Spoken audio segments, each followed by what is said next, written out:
bahaya. Ancaman perang AS-Cina nyata di Laut Cina Selatan. Jakarta, 8 Juli 2020. Situasi Laut Cina Selatan, LCS, makin memanas. Amerika Serikat, AS, dan Cina sama-sama saling bersiaga di kawasan tersebut.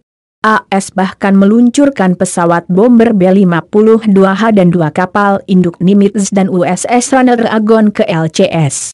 Sedangkan Cina menyiagakan senjata anti pesawat terbang seperti rudal DF-21D dan DF-26 kawasan ini.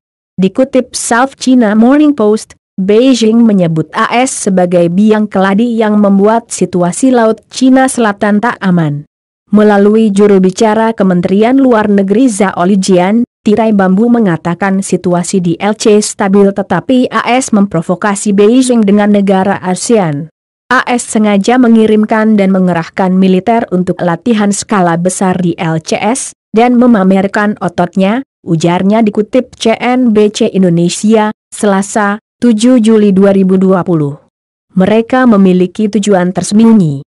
AS menciptakan perpecahan di antara negara-negara di kawasan ini dan membuat militerisasi LCS, sementara itu, seorang pensiunan perwira tentara militer Cina, PLA, mengatakan negeri Tirai Bambu siap melawan ancaman yang ditimbulkan AS. Ini diutarakannya dalam sebuah artikel di Phoenix Television, jaringan televisi milik negara. Cina telah beberapa kali mengalami ancaman yang ditimbulkan AS di laut, di mana AS mengoperasikan kapal induknya, tegasnya. Tekad Cina untuk menjaga integritas teritorial, kedaulatan, dan kepentingan maritimnya tidak akan goyah karena ancaman terbaru yang ditimbulkan oleh AS. Militer Cina siap dan akan menangani dengan mudah. AS sendiri bersiaga di LCS dengan alasan menjunjung tinggi kebebasan di perairan tersebut. Sebagaimana diketahui, Cina 80% LCS atau 2000 km area merupakan bagian negaranya dengan konsep 9 garis imajiner.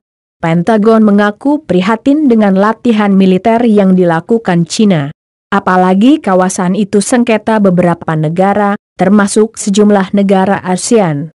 Kegiatan Cina semakin membuat situasi tidak stabil di wilayah yang diklaim Cina, Vietnam dan Taiwan itu, kata Pentagon ditulis AFP. Ketegangan antara AS dan Cina di kawasan LCS telah meningkat dalam beberapa waktu terakhir membuat ramalan perang kedua negara di LCS makin nyata.